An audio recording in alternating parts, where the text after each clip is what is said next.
Shape and size are extremely important for the comfort of our patients. You know that the battle has always been to have the minimal size with the maximal amount of life expectancy of the battery. And you know, it's really amazing how the technology has evolved in recent years to make it possible to get these small devices with such a long battery life. Of course, I have not to tell you that the comfort of the patient depends on the size of the device.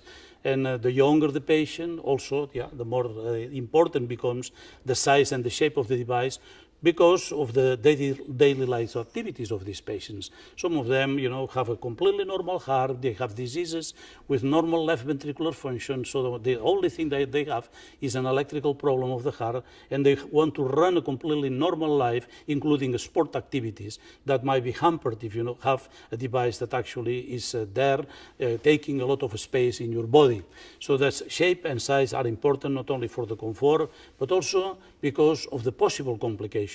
When these machines are thinner and actually they have a special shape to adapt to the body configuration, erosion, for instance, of the skin is going to be diminished. You will not get the complications that we see with the bulky devices that we used to have to implant in the past.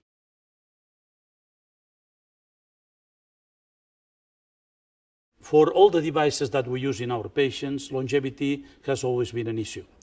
I remember the time of the first defibrillators, they had a longevity of maximum 2.5 years. They were non-programmable, they had no pacemaker functions, they had no anti-tachycardia pacing, there was nothing. They were just, you know, a shock box actually, that lasted for a very short period of time, and actually they were very bulky and had to be implanted abdominally. They could not be used in young individuals because it was simply physically impossible to use these devices. Now we come to a completely new generation of devices, small size, and finally with longevities that, you know, are really amazing from the technological point of view.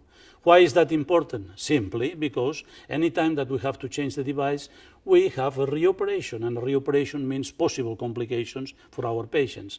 And I don't need to tell you that with a lot of individuals at the present time getting these devices at a younger age because of new diseases and other diseases that, you know, are treated earlier and earlier and earlier, the less devices our patients will need, the less operations the patients will need, the less complications we will get.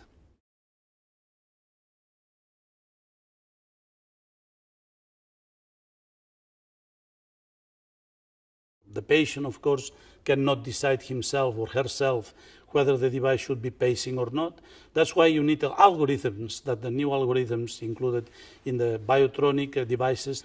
By that, with this minute by minute, actually, I would say almost instantly, readaptation of the device, automatic readaptation of the device to the most optimal pacing mode, you are making yourself sure as a physician that the patient gets continuously the appropriate therapy.